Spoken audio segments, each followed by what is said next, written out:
Hey, what's going on, roleplayers? It's the Bard here, and welcome back to the corner. Now, I know you guys have been waiting for this for a long time, but I've been away for the weekend, and then when I got home, my computer decided it didn't want to work. So I've had to fix that as well, but I'm back, and I'm ready to give you this final part of the rogue analysis. On my way for the day I find no sorrow. Up first, we have the Inquisitive Archetype, and the first ability on our list is Ear for Deceit.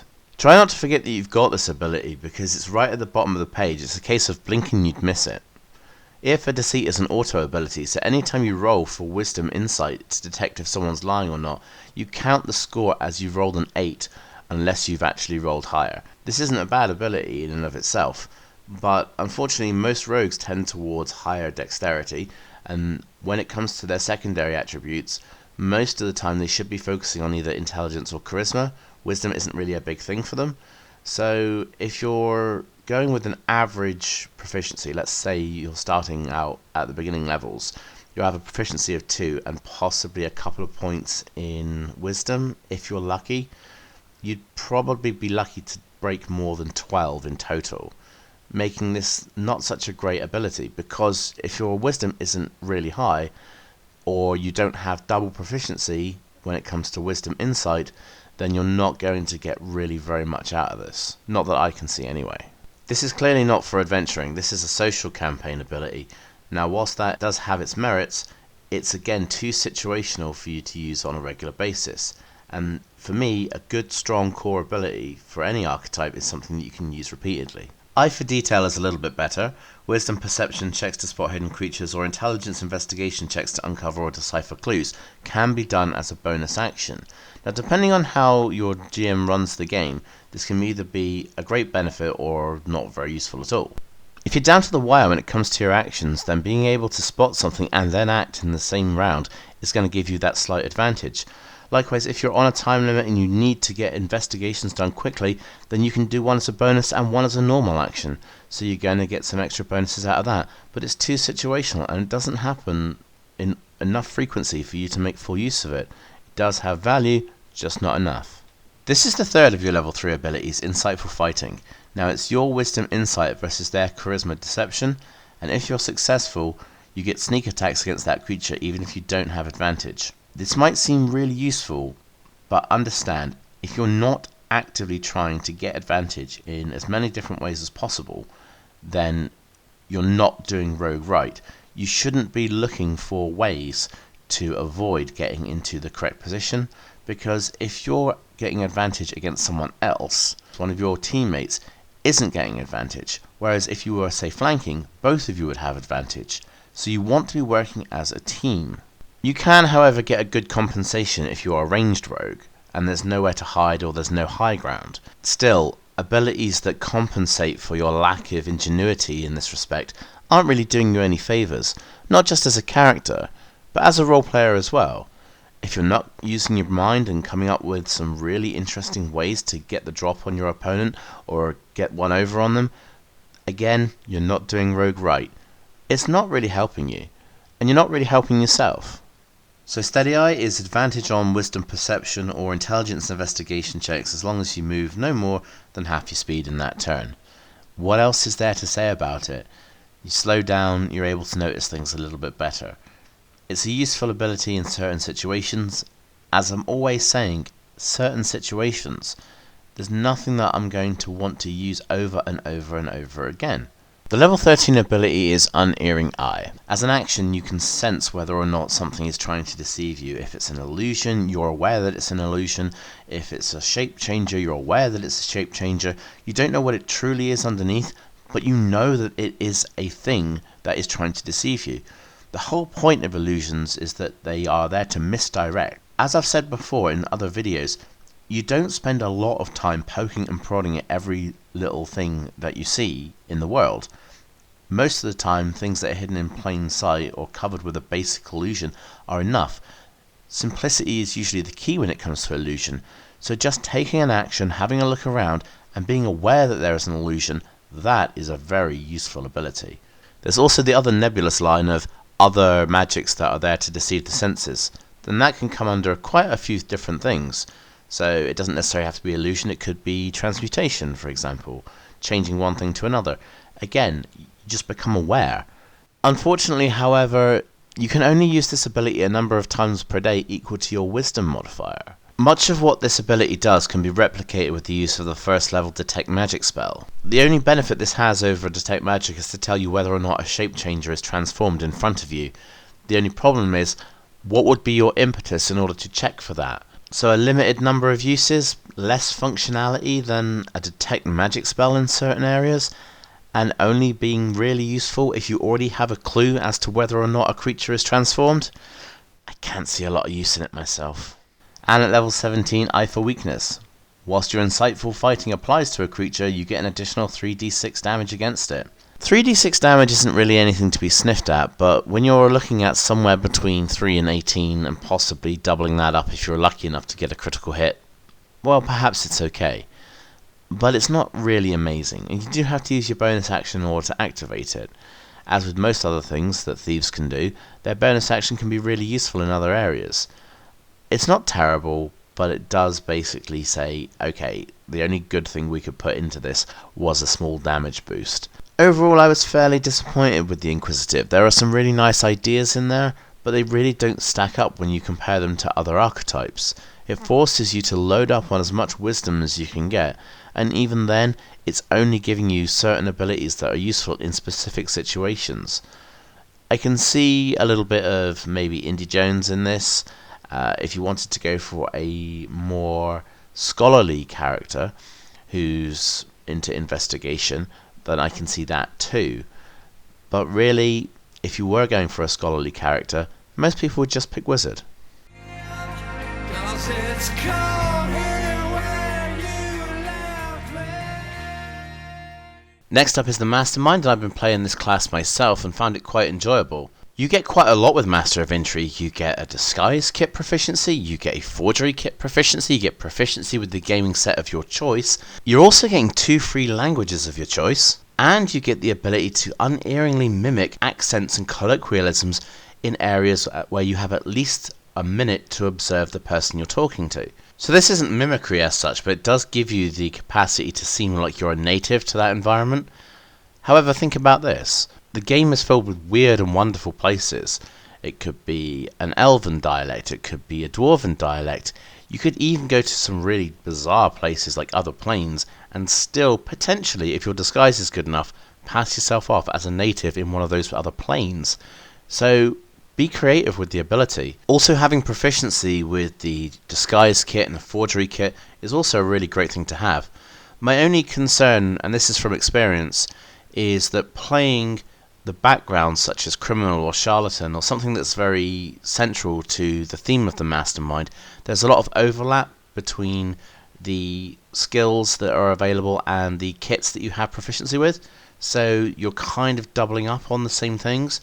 So picking a background that's not one of those and getting some additional skills or some additional kit uses can be a bit of an awkward thing if you just want to try to be as well-rounded as possible.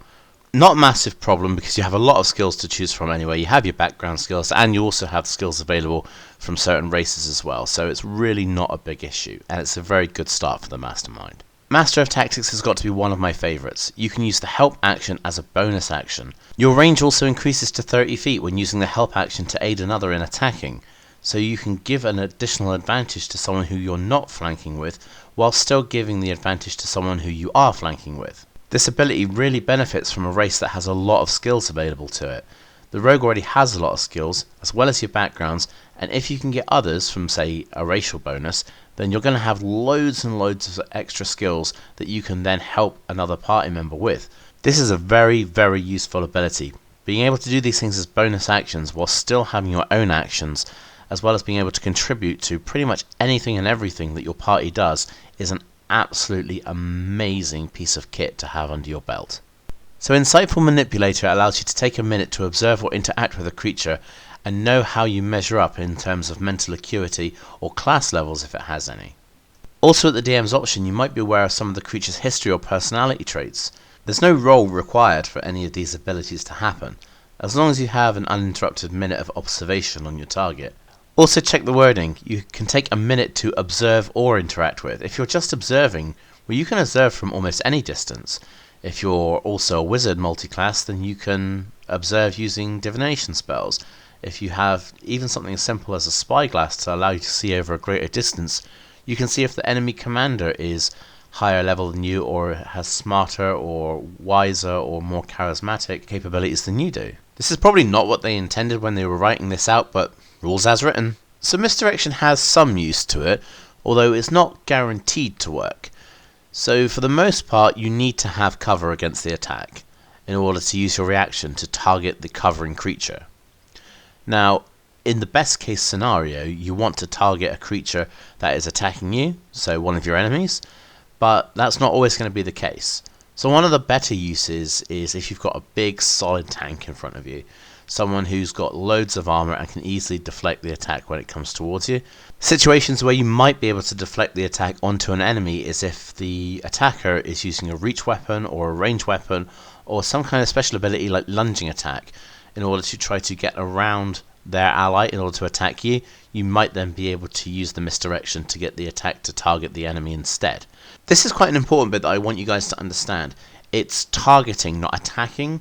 So if you're targeted and you move the target to your tank, if they're taking any action like dodge for example, once you've moved the attack from you to them, if your tank is dodging, then the attack roll against them is getting disadvantage. You might be able to misdirect the attack to your raging barbarian who's only going to take half damage from it. You might be able to redirect the attack to your paladin who might be able to dodge out of the way because of their heavy armor or using the dodge action. You might even be able to misdirect the attack onto your party's battle master who's going to get a counter attack after they've been struck. And don't even get me started on redirecting it onto a max level armor of Agathis. That can be absolutely devastating. Really useful if you can come up with clever applications and a good use of spacing and footwork in order to take advantage of it.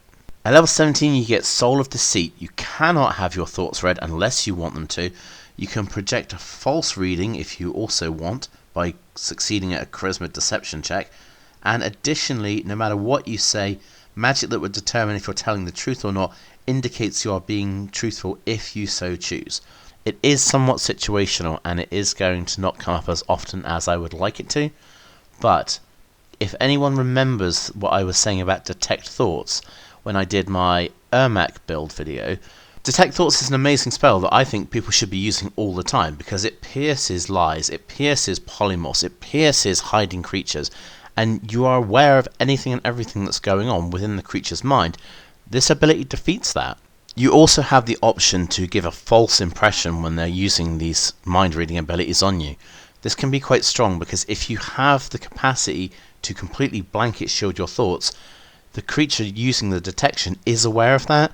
However, if you're giving them a false impression, they can still go about their business thinking that they might have something of value or that you are not as powerful as you actually seem, because if you're able to shield your thoughts, it's a high level ability.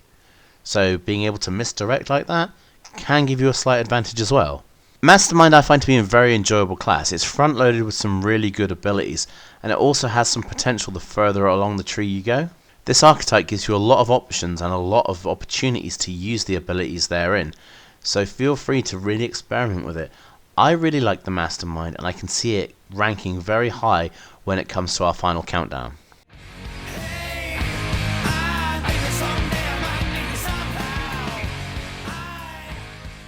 The Scout's first ability is Skirmisher. When a creature ends its turn within 5 feet of you, you can use your reaction to move up to half your speed without provoking an attack of opportunity. So it allows you to weave in and out of the rest of your party or amongst hiding places or get amongst cover. You aren't actually going to be able to avoid attacks with this. However, you are going to be able to use it in order to get around into a position where you're not the most viable target, and that's probably its best use. Something that is really worth noting, however, is this movement that you get doesn't actually provoke any attacks of opportunity from anyone. That's what the rules say.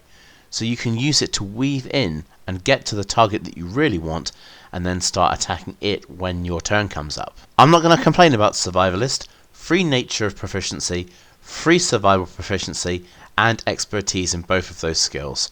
Nothing more that needs to be said about it. Very solid ability, very appropriate for the level you get it at. At level 9 you're getting a 10-foot bonus to your speed. This also applies to your swimming and your climbing. The only thing about it is it's just there. It's not really offering you anything else besides that. My only real gripe with it is that it's at level 9. And it's not an amazing ability to have at that level. Still, it's a useful thing to have under your belt. You really can't complain about having it, especially considering you don't have to do anything to activate it and it's there all the time.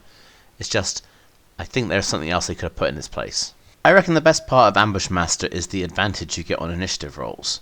Additionally, that creature that you've hit becomes easier for you to hit again, or for any of your party to hit. So unless you're getting an additional attack from somewhere, it's not really of that much advantage to you. It'll be advantage to the rest of your other party, but only if they're very melee combat heavy.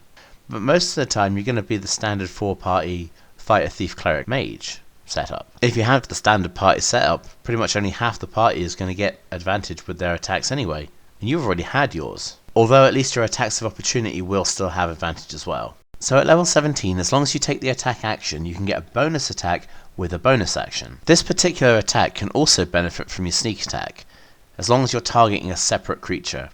Not bad, not brilliant. This is alright if you're a ranged character, because you can use it for targeting multiple creatures, and you can dish out some serious damage, so I would definitely consider it if you're going down the bow route. However, if you're more of a melee combatant, it's a dangerous gamble.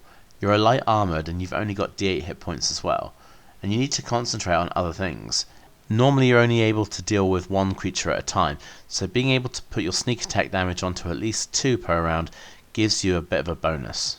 I feel like Scout is one of the archetypes that's just there. It has a bonus that you can get to certain things, but it's not really offering you any special mechanic that's really going to define you as a character. I kind of see it as a mundane ranger without any spellcasting. Perhaps it's the kind of ranger that some people would like to be, because it's still wilderness focused and you have a bonus to movement and you're good in combat. So if you wanted to go for a sort of Aragorn style of play, then maybe this would be the route for you. But it's just a little bit plain Jane for my liking. These things I said, but you were a million miles away. Let's move on to the Swashbuckler then. Fancy Footwork allows you to move without provoking attacks of opportunity, providing you've just attacked recently. However, unless you absolutely need your bonus action, you can achieve the same results with your cunning action. This does allow you to disengage using your fancy footwork in a specific kind of way, and then take your bonus action, so that you could use the dash or something similar.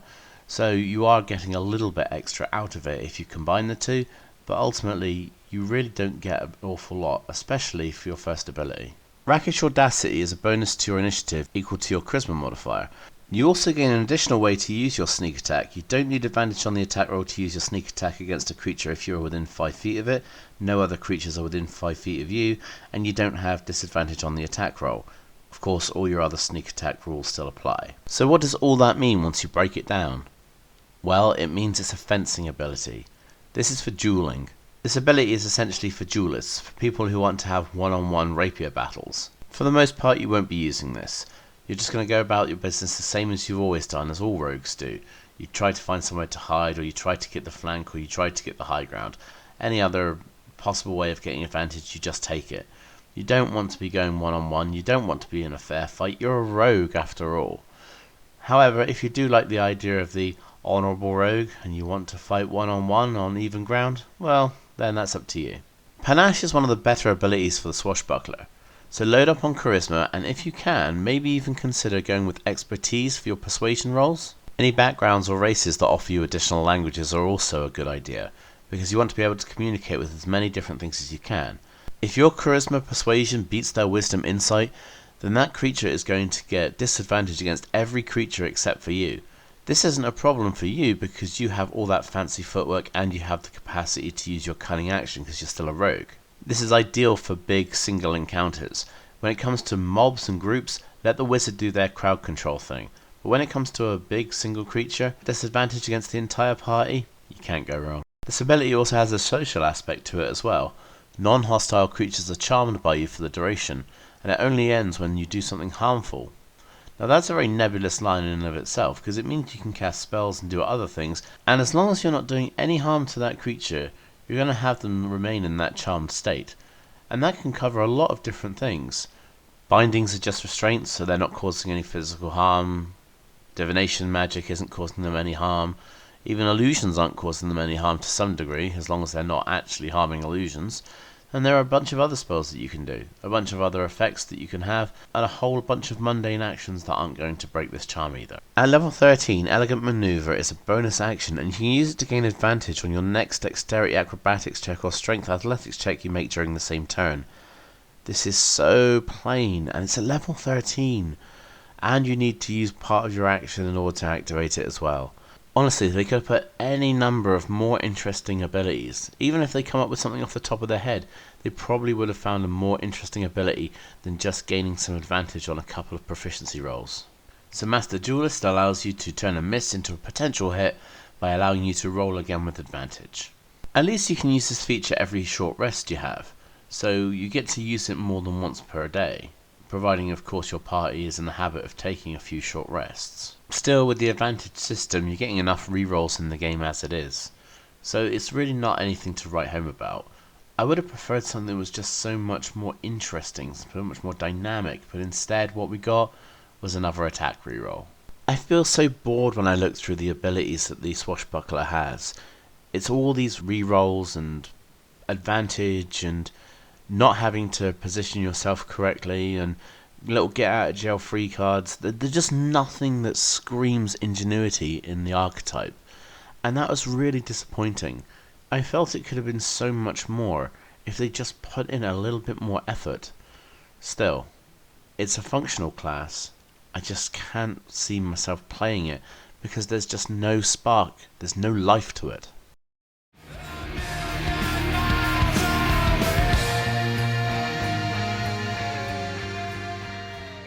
We've had a lot of classes to get through doing this rogue analysis, but finally we get to the point now where we can actually look objectively at all the classes and see just which ones are functional and which ones are just not worth the investment. The Inquisitive has abilities that you'll never use. It also has abilities that prevent you from growing as a role player. As well as that, the things that it can do, they seem good on the surface, but really when you dig a little bit deeper, they're of absolutely no value at all. I was really disappointed with the Inquisitive because I wanted it to be good. I wanted this scholarly, investigation-based character to do well, but unfortunately it fell by the wayside. The Swashbuckler has advantages in some situations, yes, but unfortunately for me, a good character is one that I'm going to enjoy playing, and the Swashbuckler really offers nothing in the way of diversity. It's just bonuses and little extras that are get out of jail free. I have no interest in playing this class. And unfortunately, the Swashbuckler could have been so much more, because you want a Panache character, you want someone with some flair, you want to play a Duelist, but the abilities really don't reflect that. They do their job, they serve their purpose, but they don't capture my imagination. Scout is a little bit plain in places, but it does have a few interesting mechanics. The Skirmisher thing keeps you moving all the time, and there are other good ways in order to use some of your abilities. Plus, you're getting some really useful bonuses. Not only are you getting some extra skills, but you're getting double proficiency in them as well.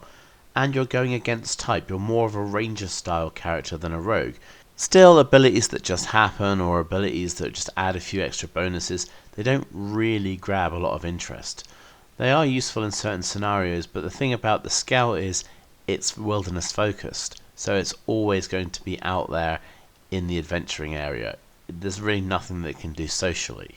Assassin is right in the middle, I think, and I think it's the ideal place to put it in the ranking as well, because everything it has is right in the middle. The Assassinate ability, for example, it's virtually guaranteed to work for the advantage portion of it all the time, but you can't guarantee surprise all the time. So half of it will work constantly and consistently, but the other half is only when you get the situation correct. The infiltration expertise is pretty good. You get an entirely new identity, but you do have to put the time and money into it. It's not so much an ability, but I would consider it more of a skill that could be learned. So I can't see it as an actual ability that is congenial to a class, but still, it's very useful for the social situations. The imposter ability is great for doing the infiltration thing, but you need the 3 hours setup time before. Almost every ability for this class is okay, but there's always some drawback to it. But it is good in social, and it does have some functionality in adventuring styles as well. So it can be used in both scenarios, and that's why it gets this middle of the road kind of wishy-washy thing with me. I can't get enough out of it to make it good, but there is enough in it that you can find a place for it, and that's why I think it hits right in the middle of the ranking. Arcane Trickster does have a number of fatal flaws in it, particularly when it comes to the later levels and you get things like Spell Thief, which really don't work. However, when you have a class that has access to spells, you have so much more versatility. And also being able to do things like Mage Hand Legerdemain, where you can disarm traps at a distance, keeps you in a safe place where you're not going to suffer the effects if you do end up failing at doing your disarming roll. Magical Ambush is an ideal tool for getting your favourite spells to stick. So whenever you're hidden, make sure you're casting spells and using your Magical Ambush as often as possible. I would say that this is probably one of the Arcane Trickster's best abilities. Versatile Trickster is good in a pinch, but it's only if you already have it running. It's not worth casting it and getting it set up. So if you've already got it going at the time, then perhaps it's of more value to you. So essentially, Arcane Trickster falls into this little trap where you do require some setup in order to get anything really going with it, but it's still functional, and like I said before, having access to spells is just a great boon when it comes to comparing to other classes. I think Mastermind has everything you could possibly want in a class. You've got your Master of Intrigue, which gives you all of the skill-based stuff. You've got your Master of Tactics, which allows you to be helpful to the rest of your party. Insightful Manipulator allows you to know your relative power levels so you can actually prepare properly for combats or for social encounters. And Misdirection is an interesting defense that allows you to potentially turn an attack against you into an attack on one of your enemies if you've got the right setup. I really like this class. The only thing that's a little bit problem with it is the Soul of Deceit, because it's not amazing, but it does give you that last little bit of defense that you need to really round out the character. I think there's just so much that can be done with Mastermind in a variety of different areas, whether it be social, whether it be adventurous, whether it be political. I think there is so much, and there's something for everyone in this archetype. And from personal experience, I can tell you, you will have so much that you can do. I really enjoy playing the Mastermind, and I think that you guys can too. Thief was bound to take the top spot with its abilities like Fast Hands, where you can use an object or use your Thieves' Tools as a bonus action. You've got bonuses to some of your absolute core skills, such as Stealth. You're going to have access to all of the magic items in the DM's guide, regardless of race, class, or any other abilities like that. And you even get to have 2 turns on your first round of combat when you're level 17. There is so much that Thief can do, and all of these abilities blend so well together. It's just an amazing archetype. I cannot see this thing faltering. It is so good in so many situations, and the bonuses you get with it are actually really useful. Thief takes the top spot. It steals it away from everyone else, and I can understand why.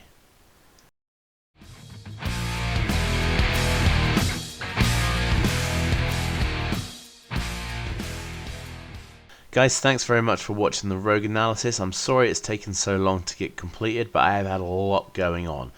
But I will be sharing it with you in a future video.